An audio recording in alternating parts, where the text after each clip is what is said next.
young musicians that want to basically model your success?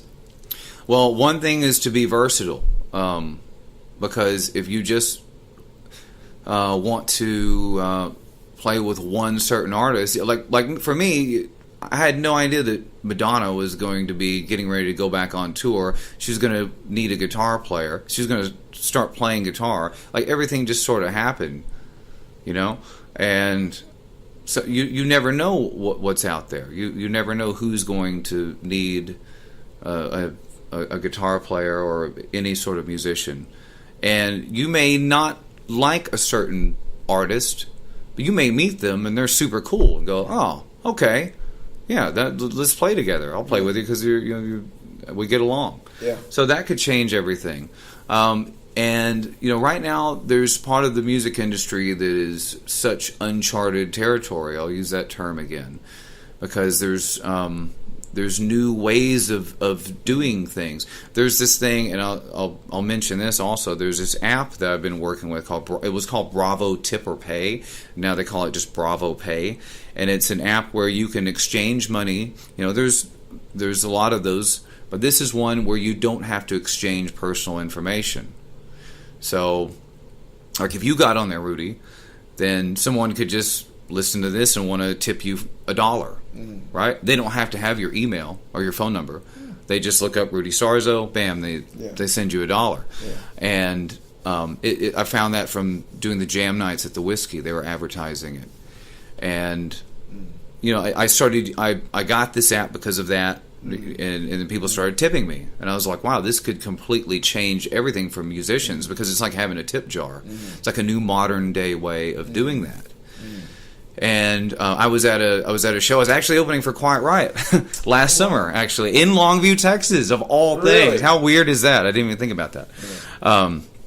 And somebody comes up and they go, hey, can I buy a shirt and a CD? Do you have a credit card reader? I'm like, no, I don't. Do you have cash? He's like, no. And I said, hang on. I said, get this app. So he downloaded the Bravo app, and he just paid me on there. And I'm like, oh my God, that's going to change everything. Yeah. So I've been using that to sell merch at shows. Now, and then they went on Shark Tank last year, and they took me with them. So I kind of played as the subject, and they said, well, let's say you see this guy on the street and you want to tip him, you don't have any cash, you could just get this app. And then they got a deal with Mark Cuban and Lori Greiner. Wow. And so now there's amazing things happen with that. They're going blockchain, so you can send cryptocurrency. So this is all the things that's going to be the future. Yeah. So I'm learning that and studying that now. Like, cryptocurrency and blockchain is kind of like in the 90s what the internet and the .coms were. Yeah. It's going to keep evolving. Yeah. But yeah. I mean, and to what you are sharing with those that are listening to our podcast, I would like to add that you have a tremendous trust factor.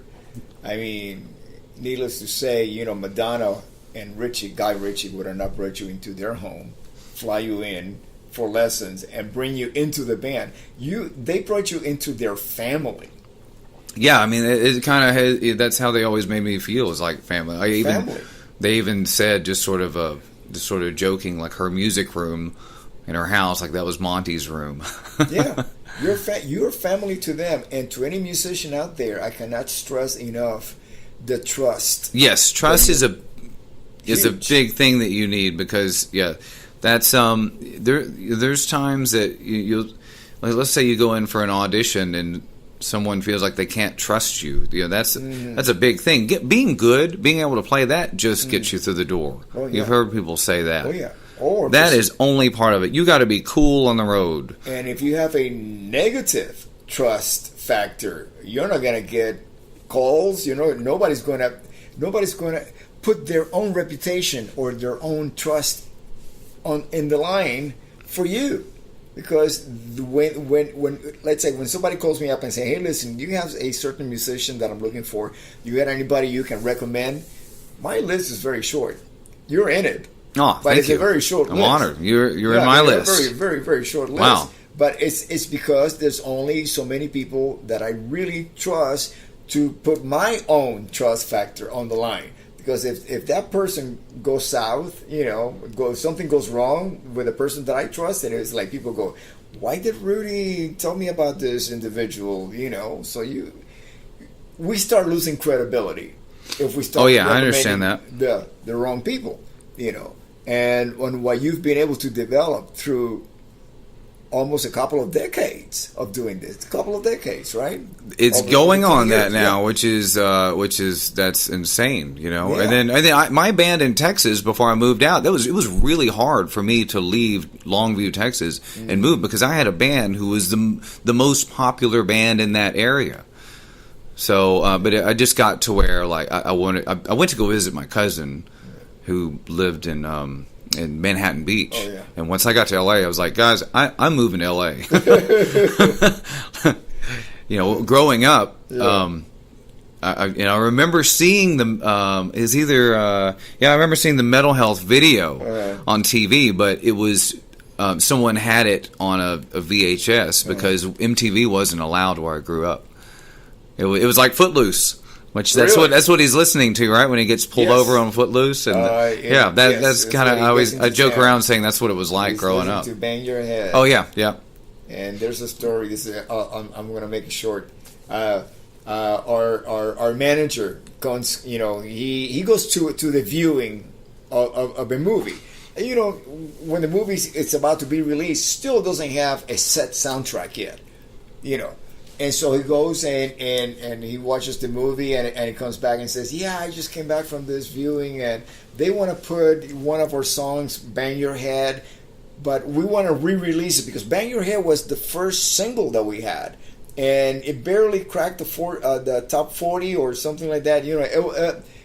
Or didn't even chart. It was something that it was nowhere at the success of Come On Feel the Noise, which is what really took us over the top. So our manager says, "Nah, we're just going to turn it down and re-release Bang Your Head." As actually it was going to be Bang Your Head first, then Come On Feel the Noise, and Don't Want to Let You Go, and then again, this is in 1984 because we're still touring in 1984. We started in 83, and by November, we started in March 1983 touring. By November of 1983, the record went to number one. So now we were on a roll. Now we're going to keep touring. And we released Don't Want to Let You Go as a follow-up to Come On Feel the Noise. And then after that, re-release Bang Your Head. And so he pulled it out of the movie. He says, you can have it in the movie, but not in the soundtrack. Wow. And that was like the biggest selling soundtrack of all time. Oh my God. That was it. Footloose. Yeah. At that time when it first came out. And then now that there was like a 25th year anniversary, they put it back in there. Well, by then nobody gives a shit. Now everybody has those albums. That's right. Well, so in that time, so now I'll ask you a question. So Quiet Riot, that is a life-changing moment for not just you, but like any band in history, because that was such a significant change in the music industry. So, and you'd said to me before that you guys did a video and MTV needed content for videos. Yeah. So what was the biggest change then, looking back? Like, was there a moment, like all of a sudden, like MTV. One day everything is completely different, or was it something gradual? It was gradual, but perception. You start saying, wait a minute, something's happening. New York City, 1983, we were opening up for Iron Maiden. We were playing The Garden.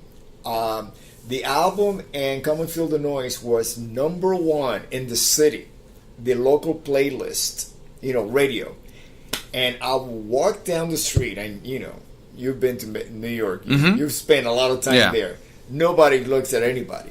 And to be walking down the street and cab drivers, people from all cultures and backgrounds, stopping you and pointing at you and saying, hey, Quiet Riot. They knew us. That's like, wow. Wow, that is amazing. That's a defining moment there. It really is. Thank you so much, Monte. Thanks for having me, Rudy. to listening to your 2 new records coming out August 31st. That's right. 2018. Yes. And then I'll also look forward to the new record that you have in your hand. give me time to get this one out first. The Empty Canvas. That won't be anytime soon. But yeah, August 31st, 2 new albums. Between the Space is the heavy album. Better or Worse is the acoustic album. They're both on Metal Blade Records, so there's something for everybody. Going out on tour with Sebastian Bach, opening for him. Sebastian's awesome. Love that guy. So thankful for him to take me out and take a chance on me. And this is, he's kind of the first guy giving me a break in another way. Yeah. Madonna was the first person who gave me my break in one way and Tommy Victor with Prong, and now and Brian Slagle was signing me, and now Sebastian another way taking me out on this tour, and looking forward to playing everywhere, playing this material, and I'm so excited. I hope it leads to more tours and keeps growing and gets more people listening to my music. If you need guitar lessons, I always teach. I'll still teach on the road, teach online. So no matter where you are, we'll see each other over Skype, FaceTime. I'll show you what to do. Then I'll email it to you. It's I'm at lessons@montepittman.com. Rudy's got to get on Bravo Pay, so everybody send Rudy just $1. Yeah, that would be nice. I'm telling you. I always say, imagine if my example is what if Slash was on there, right? You go see Slash play, and you're like, man, Slash was awesome. I'm going to give him $10. Yeah.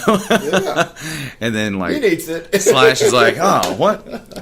How am I going to count all this money? Right. Damn it! Is that what he says? Sometimes it's not even about the money. It's about people. People appreciating what you're doing. Yes. Yeah. It's really amazing. So if you're a musician listening to this, get on there and you try it out with your band, because more and more amazing things are going to happen, and that's where we are. With technology, with having an app where you can just send money to each other, or just to use that to sell your shirts and CDs, and it goes straight to your account, and then you have a log of it. You have it documented. Yeah. From that to Kemper amps, there's just so many amazing things. As hard as it is to survive right now as a musician, there's also so many hopeful things going on too. It's interesting because right now it's the hardest to survive, but it's the easiest to create. Yeah. I mean, easy as far as taking your creation and distributing it and making it available for the world. Yeah, it's kind of like how music theory, we talk about this a lot, me and you, about how music theory works. It's so universal, and kind of it's like if there's different time periods with music, there's also different chords. There's times where there's perfect harmony. There's times where there's disharmony, and that disharmony sets up for something new. Absolutely. Wonderful. Thank you, Monte. All right. Thanks so much. All right. God bless you too. Thanks, Rudy. God bless you.